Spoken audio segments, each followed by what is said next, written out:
जनसंपर्क अधिकारी काटेकर सर आपल्याला मार्गदर्शन करतील.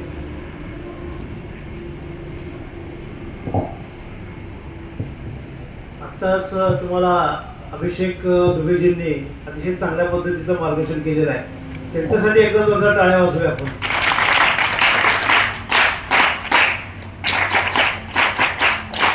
त्यांच्यासाठी आपण या ठिकाणी आज कार्यक्रमाचं आयोजन केले आहे. ते जय भवर आपल्या स्कूलचा माजी विद्यार्थी, त्यांनी आता इंडियन नेव्हीमध्ये तिची निवड झालेली आहे. त्या निवडीच्या संदर्भात आज सत्काराचं आयोजन या ठिकाणी केलेलं आहे. छोट्या काही प्रमाणात हा सत्काराचं नियोजन केलेलं आहे. काही गडबडीत हा नियोजन झालेला आहे. तर मला या निमित्ताने आपल्याला सांगायचं आहे की जयनी ज्या पद्धतीने कठोर परिश्रम घेतलेले आहेत आणि ज्या पद्धतीने त्यांनी आपलं करिअरची दिशा बदललेली आहे, ती दिशा आपण सुद्धा त्या आचरणात आणावं असं मला वाटतंय. कारण आज आपण पाहतोय की भारतीय सैन्य दलामध्ये विविध पदावरती चांगल्या पद्धतीचे नोकरीची संधी ही आपल्याला उपलब्ध आहे. बऱ्याच लोकांना माहीत नसते की ही संधी कशी उपलब्ध करायची. तर या ठिकाणी अकॅडमीचे या ठिकाणी आलेले अभिषेक दुबे जे आहेत त्यांनी अतिशय चांगलं मार्गदर्शन तुम्हाला केलेलं आहे. अशा अकॅडमीच्या माध्यमातूनच आपल्याला खऱ्या अर्थाने विद्यार्थ्यांच्या करिअरची नवी दिशा ही विद्यार्थ्यांना मिळत असते.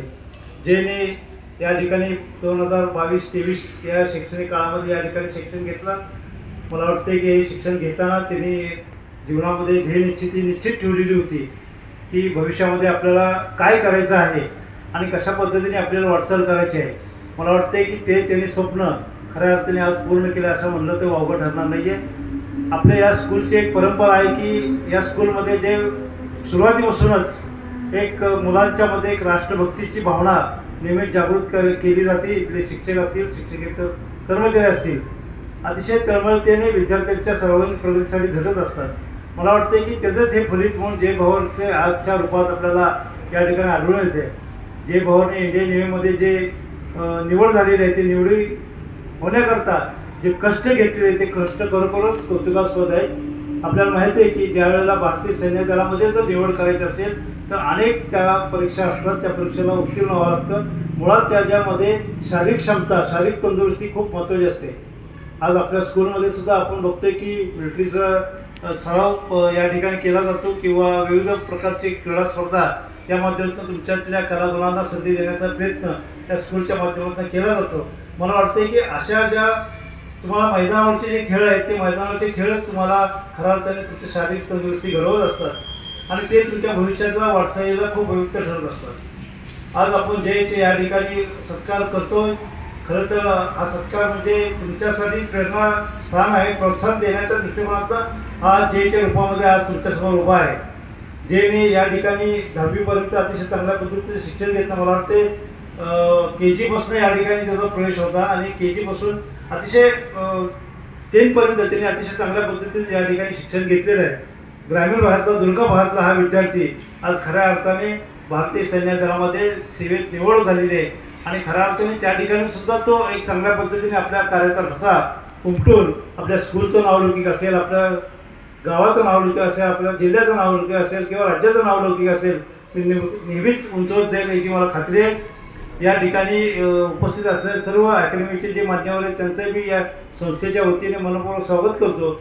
आणि या कार्यक्रमाच्या निमित्ताने जयची या ठिकाणी आई आवर्जून उपस्थित आहे. मला वाटतं वडील पण, आई वडील दोघेही या ठिकाणी उपस्थित आहेत. खरंच त्या जयचं भाग्य आहे की आई वडिलांच्या साक्षीने एखाद्या विद्यार्थ्याचा सत्कार समारंभ जर होत असेल तर खरोखरच त्याच्यासारखा उचित सत्कार आणि सन्मान ठरू शकत नाही.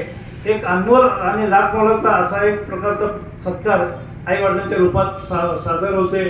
खरं तर हा गुणगौरव समारंभ आपण मोठ्या प्रमाणात करायचा निश्चय केला होता, परंतु त्याला थोडंसं काही आमच्याकडच्या घटना, आमच्या एका सेवकाचा दुर्दैवी मृत्यू झाल्यामुळे हा छोट्या प्रमाणात आपण एक कार्यक्रम घेत आहोत.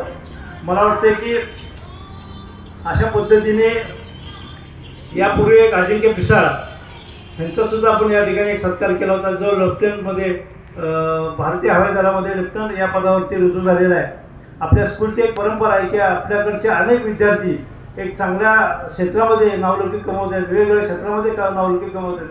विशेषतः भारतीय सैन्य दलामध्ये वेगळी जी पदं आहेत त्या पदावरती सुद्धा कार्यरत आहेत. ही एक परंपरा सुरू आहे आणि या परंपरेला मला वाटते जयने त्यामध्ये भर टाकलेली आहे आणि मला वाटते की असेच तुम्ही सुद्धा त्या आदर्श घेऊन त्याच्यातून प्रोत्साहन घ्यावं आणि तुम्ही सुद्धा भारतीय सैनिक दलामध्ये सेवेमध्ये असेच कार्यरत राहून त्या स्कूलचा नावलौकिक उंचवाल अशी मला खात्री वाटते. पुन्हा एकदा या ठिकाणी छोट्या प्रमाणात का होईना पण हा स्कूलच्या वतीने कार्यक्रम घेतला त्याबद्दल स्कूललाही मी मनापासून धन्यवाद देतो. आणि या ठिकाणी जय आणि त्यांचे आई वडील कुटुंबियांना मनापासून मी त्यांचं या ठिकाणी स्वागत करतो आणि थांबतो. जय हिंद, जय महाराष्ट्र.